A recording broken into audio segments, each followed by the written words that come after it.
Assalamualaikum warahmatullahi wabarakatuh. Selamat pagi anak-anak. Apa kabar hari ini? Semoga hari ini kita semua selalu dalam keadaan sehat walafiat. Amin amin ya robbal alamin. Oke anak-anak, sebelum belajar, alangkah baiknya kalian berdoa terlebih dahulu. Nah, anak-anak, hari ini kita akan belajar tema 5, ekosistem, subtema 1, komponen ekosistem, pembelajaran 1. Anak-anak, untuk materi yang pertama, kita akan belajar menemukan informasi penting dalam teks non-fiksi. Kira-kira apa ya yang dimaksud dengan teks non-fiksi? Oke anak-anak, teks non-fiksi adalah teks yang berisi informasi berdasarkan fakta atau kenyataan dan bersifat informatif. Nah, anak-anak, contoh teks non-fiksi antara lain yaitu ada buku ensiklopedia, ada buku sejarah, buku biografi, dan jurnal ilmiah. Nah, anak-anak, teks non-fiksi menyajikan informasi-informasi penting yang saling berkaitan satu dengan yang lainnya. Informasi disajikan dengan urut sesuai dengan kejadian yang sebenarnya. Oke anak-anak, informasi-informasi tersebut disusun menjadi sebuah paragraf yang padu, yang selanjutnya digabung menjadi sebuah teks non-fiksi. Nah, anak-anak, informasi penting dalam teks non-fiksi dapat kita cari dengan menemukan pokok pikiran terlebih dahulu.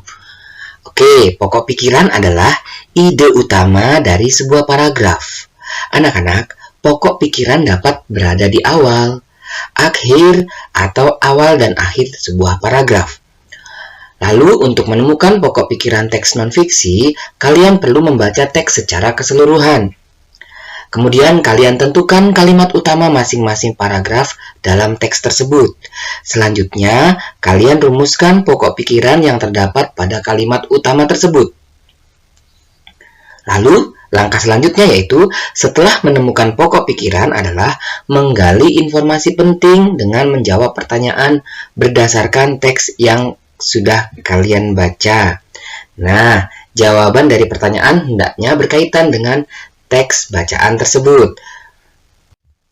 Oke anak-anak, kalian dapat baca teks yang ada di layar atau kalian bisa dengarkan peran harimau dalam ekosistem hutan. Setiap makhluk hidup memerlukan makhluk hidup lain dan lingkungan untuk menjaga keberlangsungan hidupnya. Makhluk hidup berinteraksi dengan sesamanya maupun dengan lingkungan tempat hidupnya. Hubungan ini dinamakan dengan ekosistem. Ekosistem adalah hubungan timbal balik antara makhluk hidup dengan lingkungan tempat hidupnya. Di dalam ekosistem terdapat berbagai jenis makhluk hidup di dalamnya. Salah satu komponen dalam sebuah ekosistem adalah hewan. Berdasarkan jenis makanannya, hewan dikelompokkan menjadi 3, yaitu karnivora atau hewan pemakan daging, lalu herbivora, hewan pemakan tumbuh-tumbuhan, dan omnivora atau hewan pemakan segalanya. Anak-anak, harimau merupakan salah satu hewan karnivora yang terdapat dalam ekosistem hutan. Sebagai hewan karnivora, harimau memakan daging hewan lain yang lebih kecil, misalnya rusa. Tujuan harimau memangsa hewan lain yaitu untuk menjaga keberlangsungan hidupnya. Harimau adalah salah satu spesies yang berperan besar membantu kelangsungan ekosistem hutan. Bukan sekedar hewan eksotik yang tinggal di hutan. Harimau memerankan peran penting bagi kesehatan dan keanekaragaman hayati di hutan. Harimau berperan dalam menjaga populasi hewan herbivora atau omnivora yang dimangsanya tetap stabil. Dengan begitu, populasi hewan yang memakan tumbuhan juga tidak berlebihan. Nah, anak-anak, itu adalah contoh teks non-fiksi. Anak-anak, dari teks non-fiksi tersebut, kalian dapat menemukan informasi-informasi penting di dalamnya. Oke anak-anak. Berikutnya yaitu ekosistem dan jenis makanan hewan. Nah, anak-anak, tadi kalian sudah mengamati atau membaca teks tentang peran harimau dalam ekosistem hutan. Nah, tentunya kalian sudah tahu apa itu yang dimaksud dengan ekosistem. Ya, benar sekali. Ekosistem adalah hubungan timbal balik antara makhluk hidup dengan lingkungan tempat hidupnya.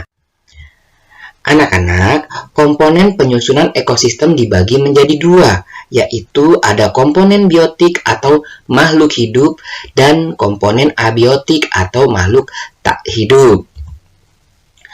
Komponen abiotik merupakan segala benda tak hidup yang mempengaruhi kelangsungan hidup makhluk dalam satu lingkungan. Contohnya yaitu cahaya matahari, air, udara, batu, unsur hara, dan tanah. Lalu, komponen biotik. Komponen biotik merupakan semua makhluk hidup yang terdapat di dalam suatu lingkungan. Contohnya yaitu ada manusia, ada tumbuhan, dan juga hewan. Nah, anak-anak, berdasarkan cara terbentuknya, ekosistem terdiri atas dua jenis, yaitu ekosistem alami dan ekosistem buatan. Ekosistem alami merupakan ekosistem yang sudah ada di alam, misalnya hutan, laut, sungai, dan danau. Kemudian ekosistem buatan yaitu ekosistem yang sengaja dibuat oleh manusia, misalnya ada sawah, ada kolam hias, dan akuarium. Nah, anak-anak, dalam ekosistem, komponen biotik dibedakan menjadi individu, populasi, dan komunitas. Individu adalah organisme tunggal. Contoh individu yaitu ada seekor rusa, seekor sapi, seorang manusia, dan sebatang pohon mangga. Lalu populasi adalah kumpulan individu yang sejenis dan hidup di suatu daerah dengan waktu tertentu. Contoh populasi yaitu sebuah kolam terdapat populasi ikan, populasi teratai, dan populasi katak. Nah, berikut ini ada contoh kumpulan domba merupakan contoh populasi. Lalu yang berikutnya yaitu komunitas. Komunitas adalah kumpulan berbagai populasi yang hidup di suatu waktu dan daerah tertentu yang saling berinteraksi dan mempengaruhi satu sama lain. Contoh komunitas yaitu ada komunitas sawah, komunitas hutan, komunitas padang pasir, komunitas laut, dan komunitas padang rumput. Nah, kalian dapat perhatikan gambar yang ada di layar. Ada komunitas ikan, komunitas kura-kura, komunitas rumput laut, air laut, cahaya matahari, membentuk ekosistem laut. Anak-anak, setiap hewan memiliki jenis makanan yang berbeda. Makanan hewan bersumber dari tumbuhan dan beberapa jenis hewan lainnya. Anak-anak, perbedaan jenis makanan pada hewan menyebabkan adanya penggolongan hewan. Nah, anak-anak, berikut ini adalah sumber-sumber makanan bagi hewan. Yang pertama yaitu sumber makanan dari tumbuhan. Kira-kira apa saja ya sumber makanan dari tumbuhan? Anak-anak, tumbuhan merupakan sumber makanan yang sangat penting bagi hewan. Hampir semua bagian tumbuhan dapat dimakan oleh hewan. Bagian tumbuhan yang menjadi makanan bagi hewan biasanya batang, buah, umbi, biji, dan daun.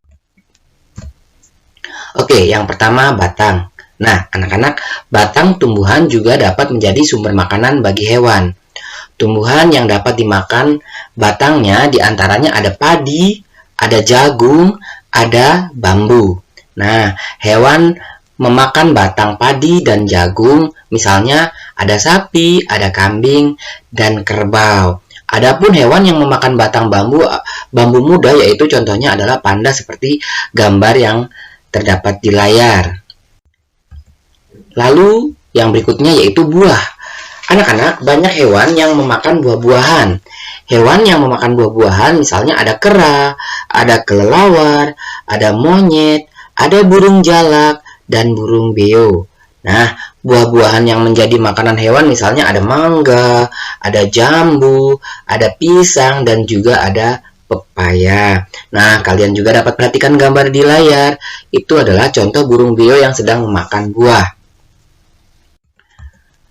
Berikutnya yaitu adalah daun. Anak-anak, bagian tumbuhan yang paling banyak dijadikan makanan hewan adalah daun. Beberapa hewan memakan daun-daun segar atau rumput, misalnya daun jagung, daun nangka, daun tebu, rumput gajah, dan rumput teki. Anak-anak, hewan yang memakan rumput dan daun-daun segar antara lain ada sapi, ada kerbau, ada kambing, ada ulat, ada jerapah, dan belalang. Nah, anak-anak, gambar yang tampil di layar tersebut adalah contoh ulat yang memakan daun. Berikutnya yaitu biji. Biji merupakan bagian tumbuhan yang banyak disukai oleh berbagai jenis hewan. Biji-bijian yang banyak dimakan hewan misalnya ada biji padi, ada jagung, ada kacang-kacangan, ada hewan yang memakan biji-bijian misalnya ada burung pipit, ada burung merpati, dan juga ada ayam. Nah, pada gambar tersebut contoh adalah ayam yang memakan biji-bijian. Berikutnya yaitu umbi. Umbi adalah tempat menyimpan cadangan makanan pada beberapa tumbuhan. Umbi biasanya mengandung karbohidrat. Contoh hewan yang memakan umbi yaitu kelinci. Makanan utama kelinci adalah wortel. Oke anak-anak, kalian dapat perhatikan gambar yang ada di layar. Gambar tersebut menunjukkan dua buah kelinci yang sedang memakan wortel. Berikutnya yaitu sumber makanan dari hewan lainnya. Anak-anak, selain tumbuhan, ada beberapa hewan yang jenis makanannya berasal dari hewan lain. Hewan-hewan kecil banyak menjadi mangsa bagi hewan yang memiliki ukuran lebih besar. Nah, anak-anak, hewan yang menjadi sumber makanan bagi hewan lainnya adalah jenis hewan pemakan tumbuhan. Tetapi ada juga hewan pemakan daging yang dimakan oleh hewan pemakan daging lainnya. Contohnya ada elang memakan rubah, ada ular memakan katak, kemudian bunglon memakan serangga, atau cicak memakan nyamuk. Nah, anak-anak, sampai di sini materi kita hari ini. Sampai jumpa lagi pada materi-materi berikutnya. Wassalamualaikum warahmatullahi wabarakatuh.